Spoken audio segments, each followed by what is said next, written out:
Hey, where did we just show up to? To the pumpkin store. The pumpkin store.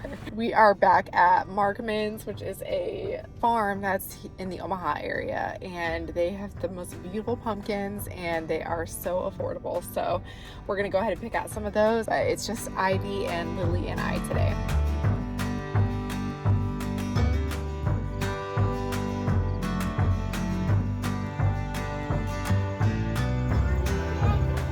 Okay. What's in there? Oh my goodness, how cool.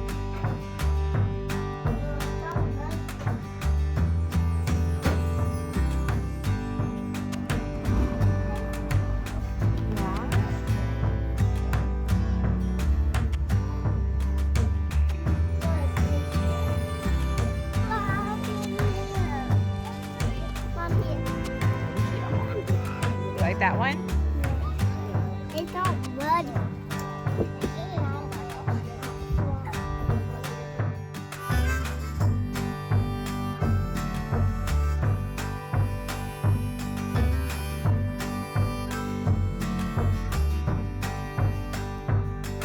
Okay, so we just checked out and I got this, I think it's called Maze. I always forget the name of it, but it's like this.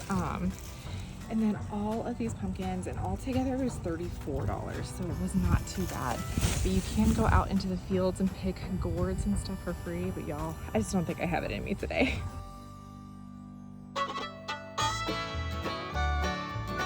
All right, so as per usual, we are going to be decorating the front porch with mums and these pumpkins, and I'm going to try my best not to kill these mums like I do every year. I've done pretty well so far, but y'all saw the ones on the front step are not looking great.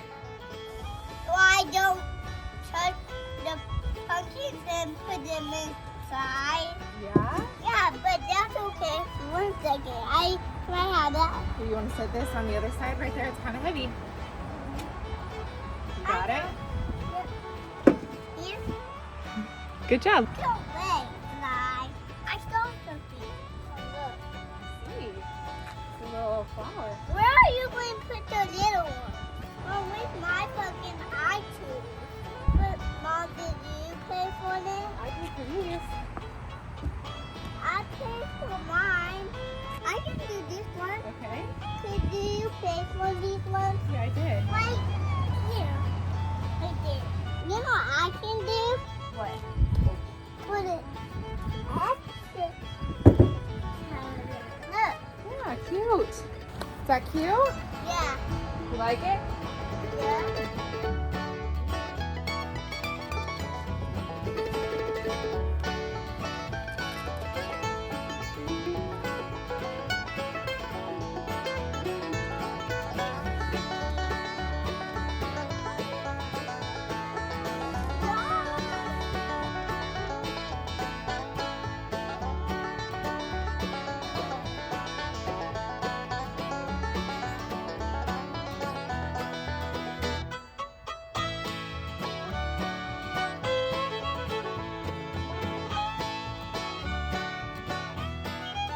All right, y'all, well, we are going to be giving some puppy love today. I want to give a big thank you to today's sponsor, which is Finn. So these guys sent us over this little tin of this stuff called Paw Hero. This is a soothing paw balm. And let me just say that the minute that I pulled it out of the box, the smell was so good. This all-weather super balm, it repairs, it nourishes, it protects your dog's paws to a healthy and happy state. Also, it's made with only 7 nourishing anti-inflammatory ingredients: avocado oil, olive oil, chamomile, white beeswax, aloe, vitamin E, and sarsaparilla, which is an anti-inflammatory remedy for itchiness, dermatitis, and natural abrasions. There are absolutely no parabens, phthalates, toxins, dyes, sulfates, chemicals, alcohol, or fragrances. Paw Hero repairs and relieves dry, cracked pads, allergies and itching, dermatitis, hot spots, wounds and abrasions, and paw hyperkeratosis. Apply Paw Hero daily as needed to rescue those dry, weathered paws and defend against damage. Their lick-safe, plant-based formula absorbs quickly and will not make your dog sick. And honestly, you can use it on your hands and cuticles too. So how is Finn different? Their products are developed with a team of certified veterinarians and pet nutritionists to ensure optimal health benefits. They're backed by scientific research and real-world success stories from satisfied pet parents. They made room for more active ingredients by eliminating cheap fillers and harmful additives.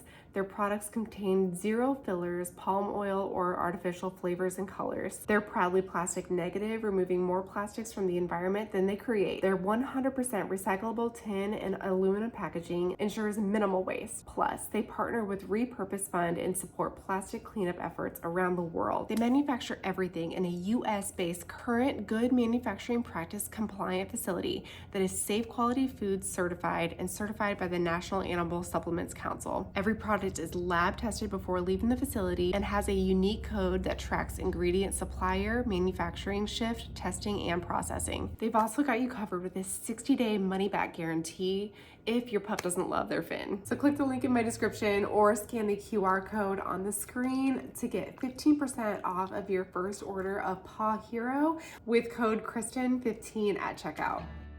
Well, good morning, friends, and welcome to this wild mane of mine. I should have showed it to you yesterday. On the first day that I wash my hair, it's always like literally so big. I did a piece over here with like an actual curling iron. I figured out a new way of curling it that looks a lot better than what I've done in the past. So I thought I would kind of show you guys this little tip. Not that it really has anything to do with my typical content that I post on here. We're gonna get some stuff done around the house, maybe get outside and all that good stuff. Hey, baby. I need a one over here. You need a Kleenex? Okay. All right, let's get started.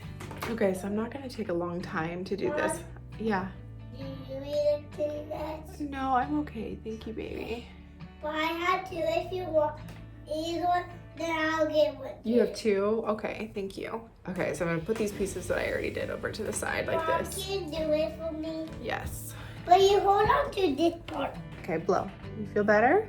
Yeah. Okay. Wanna throw that away? Thanks, baby. Hey, don't track him. Yeah, you can put it in my trash can. Yeah. I obviously start like up at the very top. I don't know what size curler this is. It's not a 1 inch, but maybe a little bit smaller than that. And then I curl it like this, very typical. But then as I kind of loosen and let it go, I pull it and I get this twist right here. And then I pull it, curl it up a little bit more, and then get that twist right there. And then all the way to the bottom, and I kind of pull it out, and I feel like it has like the nicest curl. And that pulling, it kind of makes it so that it has like a looser, longer, and it's not so wide and curly. And at the end, it's like almost kind of straight, even though I curl it all the way to the end. And then I usually just like split it into 2, and look at those. So you guys can see that this is how it looks when I get it all done. Here's the before, here's the after, so better.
All right, y'all. Well, the weather has been absolutely beautiful lately, and I thought I would take y'all on a walk and show you some of the gorgeous Nebraska landscapes around here.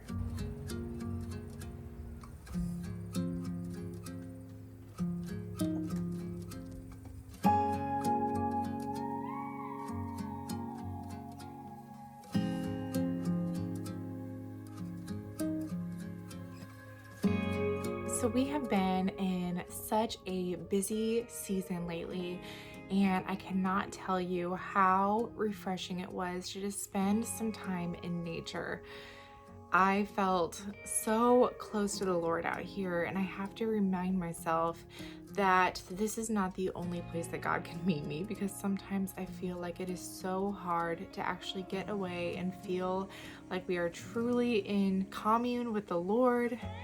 I was reading about the spiritual writer Gary Thomas. He wrote a book called Sacred Pathways, and he developed a concept of spiritual temperaments. It's kind of like a personality theory for prayer. In this book, he writes, "There is great freedom in how we can meet with and enjoy God.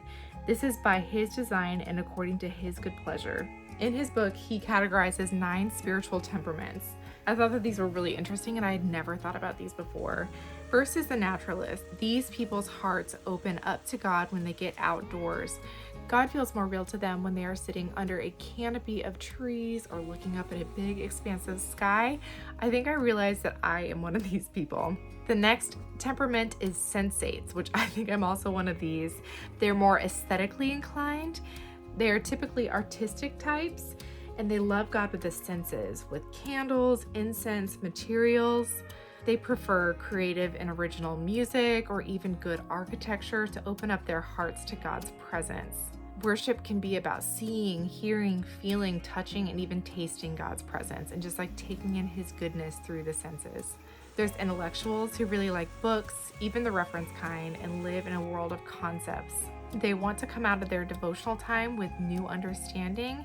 They feel like if their mind isn't engaged, then their hearts aren't engaged. Traditionalists love God through ritual, symbolism, and liturgy. They find great meaning by worshiping God according to historical patterns. They might organize their life around like scheduled times of prayer. They may observe the Christian calendar or Christian symbols and love to align themselves with centuries of faith. Ascetics love God in solitude and self-denial. The best environment for their personal worship is a quiet place with a rather orderly environment, and they don't like the distractions of group worship. Activists meet God with confrontation. They love to fight injustice. God becomes most real to them when they're standing up for others and working on the front lines to build God's kingdom. Caregivers love God by loving others. They love to meet needs in the name of Jesus. This energizes them and draws them closer to the Lord. Enthusiasts cannot contain their excitement about the Lord. Y'all can probably tell that this is me. They like the celebration of group worship. They love God with music and dance and celebration. And then there are contemplatives. These are marked by an emotional attachment and surrender to God. They are God's lovers, and they want to spend their time in God's presence. They love to adore Him, listen to Him, and enjoy Him in quiet adoration. Anyway, y'all, I would love to hear which of these 9 temperaments you think that you are. I would say that I definitely fall in the naturalist, sensates, and enthusiast categories. But honestly, I love engaging in all aspects of these sacred pathways that Gary Thomas writes about.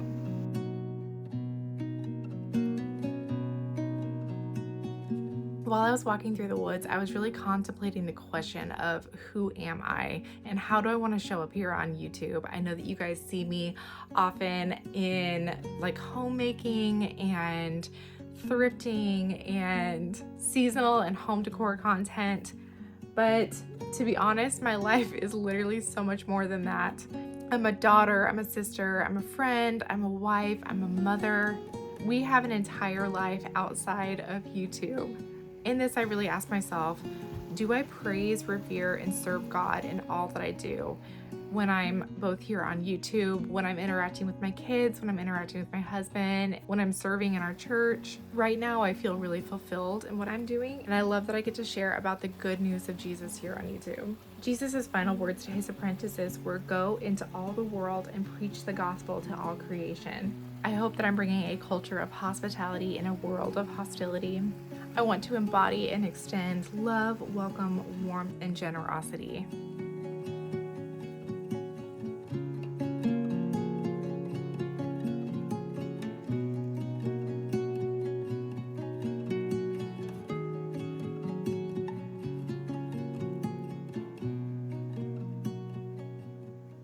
This community means so much to me, and I often think, if I lost all of this, would I still believe in my worth? I think about the fact that every time that the Lord has completely taken away something in the past, whether it was like my hand for drawing or having to leave my graphic design job that I had for a long time before I started YouTube, it's been such a testimony to see how God has taken broken things and built them into something even greater than before. So with that, I've just come to the conclusion that no matter what God does with this channel, whether it continues to grow or whether it fizzles into nothing, I am so grateful for the time that I get to spend with you guys, for the blessing that I get to spend my days with my children, being an ear to listen to them and a smile to come home to at the end of the day. And I thank you guys for being the trellis that supports this channel, that provides so much for our family to continue to grow. So thank you so much for being here. If you guys enjoy my channel and my content, it would mean so much if you subscribed. It's absolutely free and makes a huge difference in our family. Join me next week as I continue to invest my time in creating a beautiful home for my family, and I'll be creating even more fall content for you guys here in the upcoming weeks. So we will see you then. Bye.